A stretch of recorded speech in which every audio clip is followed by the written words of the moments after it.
ikan laut di pusat penjualan ikan yang ada di wilayah Kota Semarang mengalami kenaikan 25 hingga 50%. Kenaikan harga ikan ini terjadi sejak 2 pekan terakhir akibat cuaca buruk yang mengakibatkan para nelayan tidak dapat pergi melaut sehingga pasokan ikan semakin berkurang. Sudah 2 pekan terakhir harga seluruh ikan laut di Pasar Kobong yang terletak di Jalan Pengapon Kota Semarang mengalami kenaikan 25% hingga 50%. Seperti cumi yang sebelumnya dibanderol dengan harga Rp40.000 per kilo, kini naik menjadi Rp75.000 per kilo hingga Rp80.000 per kilogramnya. Kenaikan harga juga terjadi pada ikan tenggiri, ikan barakuda, dan juga ikan kakap. Salah satu pedagang di Pasar Kobong yakni Diman menyampaikan, penurunan hasil tangkapan laut sudah terasa sejak perayaan Tahun Baru Imlek, di mana para nelayan kesulitan untuk pergi melaut akibat cuaca ekstrim yang melanda di perairan Laut Jawa dan banjir di sejumlah wilayah.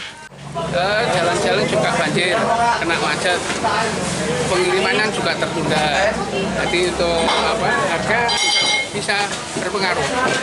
Jadi biasanya untuk stabil ini bisa naik. Ini bisa naik. Naiknya berapa persen, Pak? Naiknya bisa 25% sampai 50% bisa.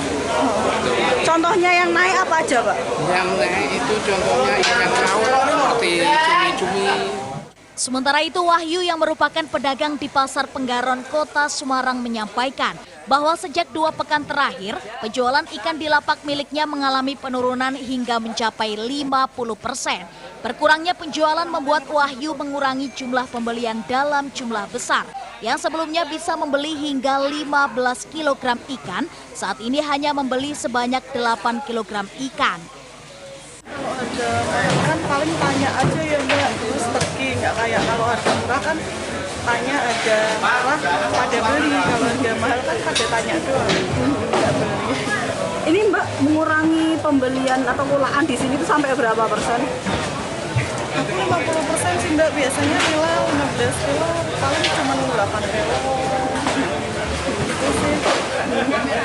Berapa kali Mbak beli di sini? Maksudnya dalam seminggu berapa kali kulaan? Tiap hari. Para pedagang berharap harga ikan di laut dapat segera stabil karena dapat berpengaruh pada penghasilan dari mereka. Hedi Nugroho, Semarang TV.